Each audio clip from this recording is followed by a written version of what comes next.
গণতান্ত্রিক রাষ্ট্র ব্যবস্থায় জনগণের ম্যান্ডেট নিয়ে ব্রিটিশ সিংহাসনে বসেছিলেন, শাসকের আসনে বসেছিলেন। আপনার নাম শুনেছেন, অলিভার ক্রমওয়েলের নাম শুনেছেন। অলিভার ক্রমওয়েল 1649 সালে কিং ফার্স্ট চার্লসকে মৃত্যুদণ্ড দিয়ে জনগণের আস্থা অর্জন করেছিলেন, স্বৈরশাসক কিং ফার্স্ট চার্লসকে। এবং সেই অলিভার ক্রমওয়েলকেও পরবর্তীতে গণহত্যার দায়ে ব্রিটেনের ক্যাথলিকদেরকে নির্বিচারে হত্যার দায়ে এমনভাবে মৃত্যুদণ্ড দেওয়া হয়েছিল, এমনভাবে বিচারের মুখোমুখি করা হয়েছিল যে 1661 সালে অলিভার ক্রমওয়েল স্বাভাবিক মৃত্যুর পরে তার কবর থেকে তাকে তুলে এনে পচাগলা লাশ, সেই পচাগলা লাশকে ফাঁসির কাষ্ঠে ঝুলিয়ে জনসম্মুখে দেখানো হয়েছিল গণহত্যার, মানবতাবিরোধী বিরোধী অপরাধের শাস্তি কি হওয়া উচিত। এরপরের ইতিহাস, অলিভার ক্রমওয়েল তার পচাগলা দেহটাকে যখন কবরে পাঠিয়ে দিয়ে তার মাথার খুলির মধ্যে রড ঢুকিয়ে 20 বছর ওয়েস্টমিনিস্টারে ঝুলিয়ে রাখা হয়েছিল। 300 বছর পরে ক্যামব্রিজের সাসেক্স বিশ্ববিদ্যালয়ের গেটে সেই লাশকে সমাধিত করা হয়েছিল। কারণ এইটা ব্রিটেন সরকার, আজকের যে ব্রিটেনের সভ্যতা, সেই সভ্যতার সোপানে যতগুলো ন্যায় বিচারের মানদণ্ড ছিল তার অন্যতম ছিল গণহত্যার বিরুদ্ধে আগামী ব্রিটেন যাতে তার মানুষকে এভাবে হত্যা করতে না পারে সেরকম একটি বিচার করেছিল অলিভার ক্রমওয়েলের বিচারের মধ্য দিয়ে। সেদিন অলিভার ক্রমওয়েলের সাথে তার আর 2 জন সহকর্মীকে ফাঁসির আদেশ দেওয়া হয়েছিল। তার একজন ছিলেন হেনরি আয়ারটন, আর একজন ছিলেন জন ব্রাডশ। আমাদের রাষ্ট্র অনেক এগিয়েছে, বিশ্ব সভ্যতা এগিয়েছে, প্রশ্ন উঠে এসেছে, মৃত্যুদণ্ডের বিরুদ্ধে কথা উঠেছে। আমরা আমাদের আইনে আমরা বলেছি যে হিনিয়াস ক্রাইম হয়েছে, আমরা হয়তো অলিভার ক্রমওয়েলের মতো এরকম নির্মম নিষ্ঠুর এভাবে লাশ ঝুলিয়ে রেখে কবর থেকে তুলে নিয়ে এসে ফাঁসি দেবই, এতটা অমানবিক আমরা নই।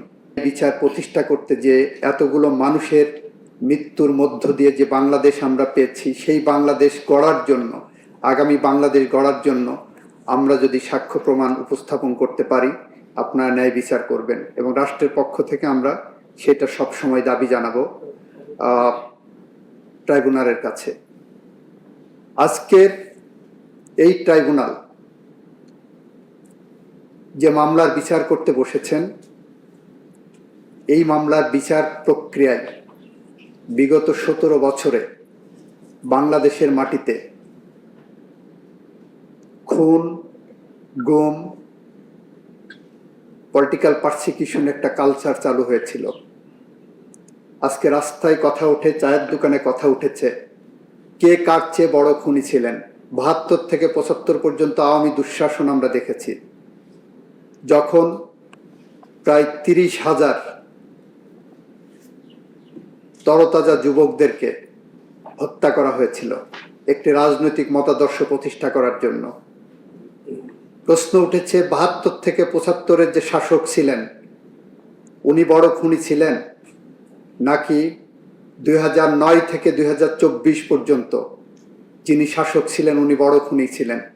প্রশ্ন এসেছে 72 থেকে 75 পর্যন্ত খুনের ধরন এবং 9 থেকে 24-এর খুনের ধরন একই প্যাটার্নের নাকি কোনো রকম, এটাকে রিফাইনিং স্টেজে আমাদের সামনে এসেছে।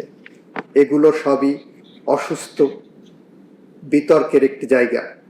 আমরা মনে করি বাংলাদেশের মানুষের জন্য, গণতন্ত্রের জন্য, বাংলাদেশের আগামী প্রজন্মের বসবাস করে দেওয়ার জন্য এমন একটি ন্যায় বিচার প্রতিষ্ঠা করা দরকার যে সমাজে খুনের রাজনীতি বন্ধ হবে।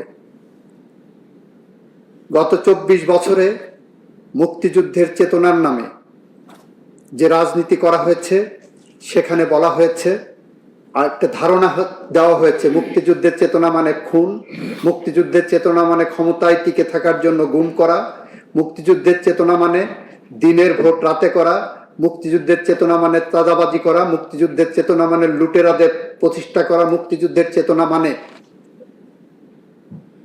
বিদেশে আমার দেশের লক্ষ লক্ষ টাকা, ডলার, পাউন্ড পাচার করে বেগম পাড়ায় বাড়ি বানানো।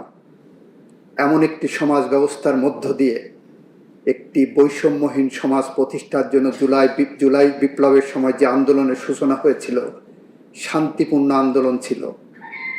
দাবি উঠেছিল, আমরা চাই এ সমাজ বৈষম্যহীন হোক। দাবি উঠেছিল, এ সমাজ ন্যায় বিচার প্রতিষ্ঠা হোক। দাবি উঠেছিল, এই সমাজে মানুষের অধিকার প্রতিষ্ঠা হোক।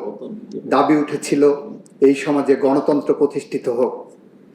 সমস্ত দাবিকে কণ্ঠরুদ্ধ করার জন্য যে নির্মমভাবে হত্যাযজ্ঞ চালানো হয়েছে, আমার দেশে 30,000-এর মতো মানুষ এখনো পঙ্গুত্ব বরণ করছে। 36 দিনে তাদেরকে গুলি করে পঙ্গু করা হয়েছে। প্রায় 2,000-এর মতো মানুষকে হত্যা করা হয়েছে এবং তারপরেও তাদের মধ্যে কোনো অনুশোচনা হয়নি।